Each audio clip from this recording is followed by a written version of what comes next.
बिस्मिल्लाहिर्रहमानिर्रहीम। आजकल मिर्ज़ा जी ने बुखारी 2812 पर बड़ा शोर मचाया हुआ है और मुख्तलिफ़ अंदाज से इस हदीस के मुतालिक अपने शागिर्दों का जहन ख़राब करने की कोशिश करता रहता है। मसलन एक बात उसने ये की कि जी लोग कहते हैं कि आपसे पूछा जाएगा ये जो हदीस आप बयान करते हैं। तो उसके जवाब में मिर्ज़ा ने अपने एक शागिर्द के मुतालिक कहा कि उसने बड़ी ज़बरदस्त फक्की दी। वो कहता है कि क्या इमाम बुखारी रहमतुल्लाह अलैह से पूछा जाना था कि आपने ये हदीस क्यों लिखी थी। फिर मिर्ज़ा ख़ुद ही इसका जवाब देता है कि हाँ बिल्कुल इमाम बुखारी रहमतुल्लाह अलैह से पूछा जाना था, क्योंकि जो हक़ को छुपाता है उस पर अल्लाह की, फ़रिश्तों की और तमाम लानत करने वालों की लानत होती है। और इसी तरह मिर्ज़ा ने यह भी कहा कि यह भी हदीस में है कि जो हक़ बात को छुपाता है, इल्म की बात को छुपाता है, उसको आग की लगाम डाली जाएगी।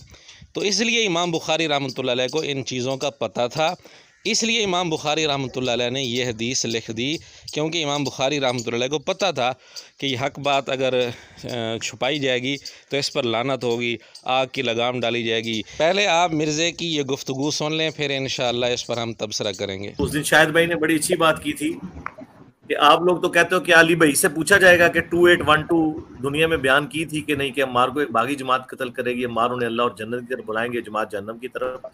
तो शाहिद भाई ने कहा कि इमाम बुखारी से अल्लाह ने पूछना था कि तुमने ये हदीस लिखी थी कि नहीं लिखी थी, तो उन्होंने क्यों लिखी है? बड़ी फकी दी। जी वो तो हम अभी बताते हैं ना, जब ये फकी लौट कर ख़ुद आपके पास आएगी फिर आपको पता चलेगा कि ये फकी तो ख़ुद हमारे लिए ख़तरनाक बन गई। तो अब ये भी कहा करो कि इमाम बुखारी क्या आपसे अल्लाह ने पूछना था जो आपने हदीस लिखी? अली भाई को तो छोड़ दो ना, अली भाई तो नकाल है ना, मुहद्दिस तो इमाम बुखारी हैं।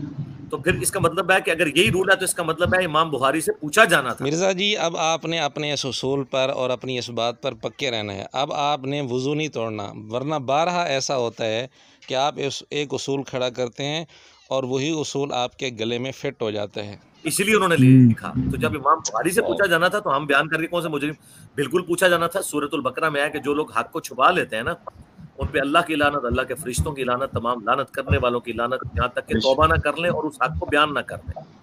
और तिरमिज़ी, अबू दाऊद, इब्न माजा में हदीस है कि जिससे हक की बात पूछी गई और उसने छुपा ली, उसके मुंह में आग की लगाम दी जाएगी।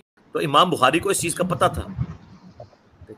इमाम बुखारी रहमतुल्लाह अलैह ने सुन्नी होने के बावजूद ये इतनी सख्त हदीस ली है कि ये पूरी नासबियत की मौत सिर्फ ये 2812 है। बस 2812 कह देना, आगे हदीस भी ना बयान करें तो इनकी कांपे टांगने शुरू हो जाती हैं। ऐसे अच्छा, इमाम बुखारी रहमतुल्लाह अलैह ने सुन्नी होने के बावजूद इतनी ख़तरनाक हदीस ली है और ये नासबियों के लिए मौत है। अच्छा, 2812 कह दें तो नासबियों की कांपें टांगना शुरू हो जाती हैं। वाह मिर्ज़ा जी वाह। अब हम देखते हैं कि 2812 से किसकी टांगें कांपेंगी। हमने बुखारी 2812 पर एक क्लिप रिकॉर्ड करवाया था, उसमें तफसीली हवालाजात के साथ हमने साबित किया था कि इमाम बुखारी रहमतुल्लाह अलैह ने ये जुमला, जिसमें ये बात है कि अम्मार को बागी जमात कत्ल करेगी, ये जुमला इमाम बुखारी ने ख़ुद हज़फ कर दिया था। इब्न हजर रहमतुल्लाह अलैह ने फ़तहुल बारी में लिखा है और अल्लामा ज़हाबी ने भी लिखा है कि ये जुमला इमाम बुखारी ने नकल नहीं किया। इमाम बैहक़ी रहमतुल्लाह अलैह ने लिखा है दलाइलुन नबुव्वा में, ये जुमला हमने नकल नहीं किया। तफसीली हवालाजात असल किताबों के स्कैन उस क्लिप में आप देख सकते हैं, उसका लिंक आपको डिस्क्रिप्शन में मिल जाएगा। उसमें और भी कई हवालाजात मौजूद हैं जिससे मालूम होता है कि अक्सर मुहद्दिसीन के यहाँ वो नुस्खा मोतबर है जिसमें कत्ल अम्मार वाला जुमला नहीं है। अब मिर्ज़े के उसूल पर ही हम गुफ्तगू करते हैं। मिर्ज़े के उसूल के मुताबिक इमाम बुखारी रहमतुल्लाह अलैह से चूँकि पूछा जाना था कि आपने ये जुमला नकल क्यों किया था, इसलिए इमाम बुखारी रहमतुल्लाह अलैह को खौफ आ गया कि मुझसे क़यामत के दिन पूछा जाएगा। लिहाजा इमाम बुखारी रहमतुल्लाह अलैह ने ये जुमला इस हदीस से हज़फ कर दिया।